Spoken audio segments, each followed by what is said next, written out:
Terry McLaurin is back in Ashburn, but not without a twist. And Jaden Daniels? Let's just say the Commanders QB1 has been doing a lot more than a couple curls.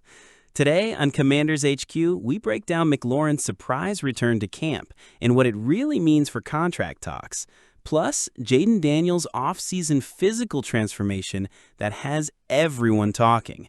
If you're hyped for 2025, hit that like button, subscribe, and let's get into it. Just days after concern began growing around Terry McLaurin's training camp absence, the face of Washington's wide receiver room is officially back at Commanders HQ. But there's a catch. Literally. McLaurin reported on Sunday, but he won't be suiting up right away. According to ESPN's Adam Schefter, McLaurin is dealing with an ankle issue and will begin camp on the active/PUP list. That means he'll still be able to attend meetings, rehab with team trainers, and remain integrated with the squad, even if he's not yet taking reps. Head coach Dan Quinn welcomed his star wideout with open arms. Terry McLaurin has reported, so we're very happy about that. He'll start on the PUP list with an ankle, and the front office is continuing to work on a new deal for the star receiver.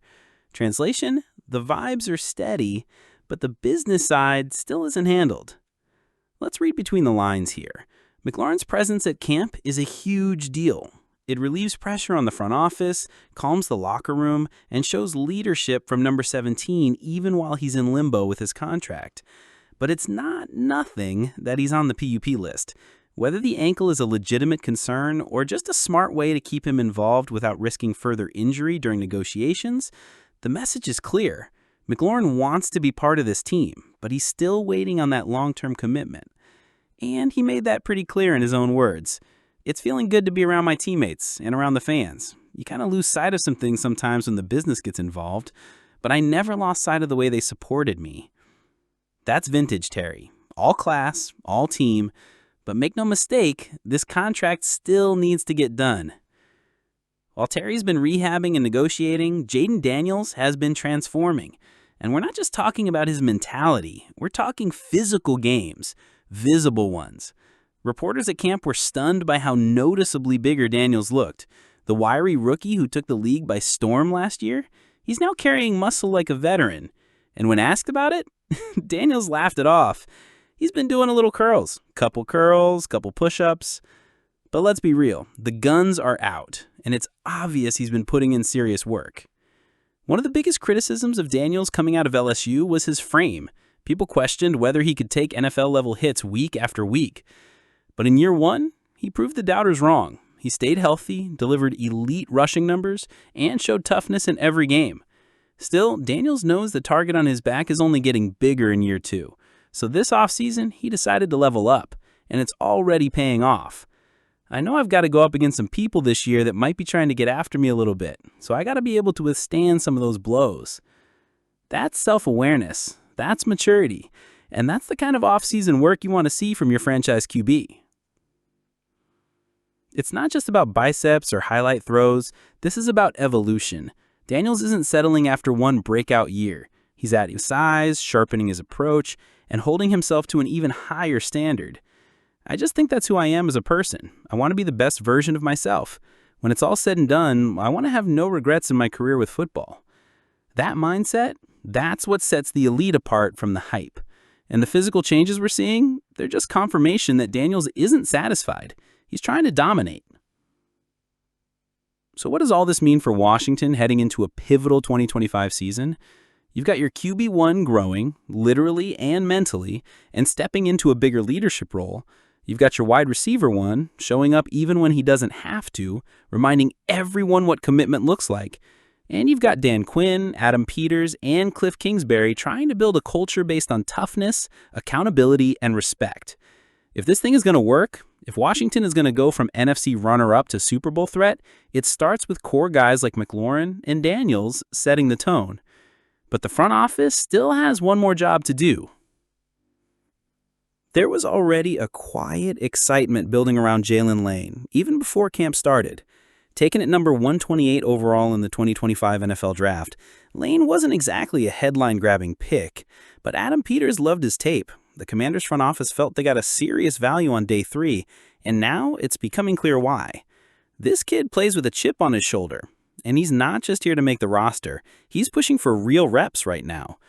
Lane's transition from Virginia Tech to the NFL is already drawing comparisons to how guys like Tank Dell and Puka Nacua made early splashes as rookies.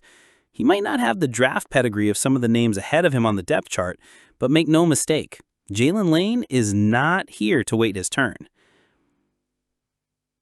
Let's talk about the play. Sunday's practice, first open session with fans in attendance. It's red zone drills. Jaden Daniels drops back, scans the field, and lofts one to the back corner of the end zone. Double coverage. Quan Martin and Mike Sainristil, two of the most promising young defenders on the roster, are draped all over Lane. What does the rookie do? He climbs the ladder, adjusts midair, and snatches the ball with perfect body control while getting both feet down.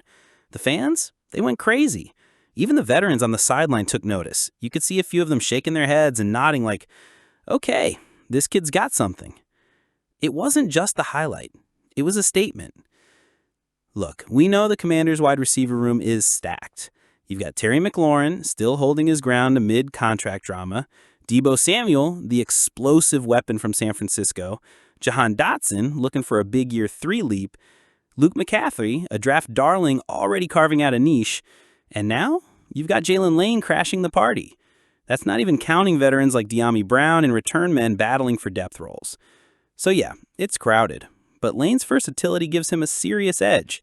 He's already getting work in the kick and punt return game, and if he keeps flashing like this in team drills, Kingsbury's going to find ways to get the ball in his hands.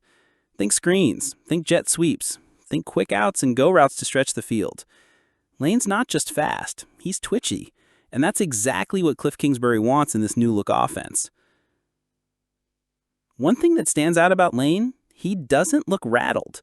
The moment isn't too big for him. He's not just running fast and hoping for the best. He's playing with poise, reading defenses, tracking the ball, and executing with confidence. That's rare for a rookie, especially one drafted in the 4th round. And here's where it gets exciting. Lane's traits are tailor-made for what Cliff likes to do. We're talking spacing concepts, pre-snap motion, misdirection, and getting the ball out quickly to guys who can create in space. Lane thrives in exactly those areas. In college, he made a name for himself with yards after catch and separation skills. That's translating already. The Commanders don't need him to carry the load. They need him to tilt the field when defenses are stretched out trying to stop Terry, Deebo, and Dotson. And if Sunday's play is any indication, Lane is ready to earn his place in that equation. Let's pump the brakes a little. Yes, it's just camp. No pads yet. We know how quickly hype trains can derail when the real games begin. But when you make that kind of play against 2 starting caliber DBs, when your quarterback is trusting you in a contested red zone rep, that means something. Coaches notice, teammates notice, and fans definitely notice. If Lane keeps stacking good practices, if he shows toughness once the pads come on, and can hold his own on special teams, he could be active on game days by week 1. He's already pushing De'Ami Brown and Jamison Crowder for that wide receiver 5-6 slot, but unlike a lot of fringe receivers, Lane offers return value and juice. He's not just a depth piece, he's a spark plug. And if one of the top 3 guys goes down or needs a breather, don't be surprised if Lane makes the most of the moment. So now it's your turn. Are you encouraged by McLaurin's return, or are you still concerned that a deal hasn't been done yet? And how big of a leap are you expecting from Jaden Daniels in year 2? Let me know in the comments. And if you believe this Commanders team has the pieces to make a serious run in 2025, hit that like button, subscribe, and stay locked in with all our updates, film breakdowns, and insider reactions. McLaurin's back, Daniels is bulking, camp is heating up, and Commanders HQ has you covered every step of the way. Hail to the Commanders. Let's ride.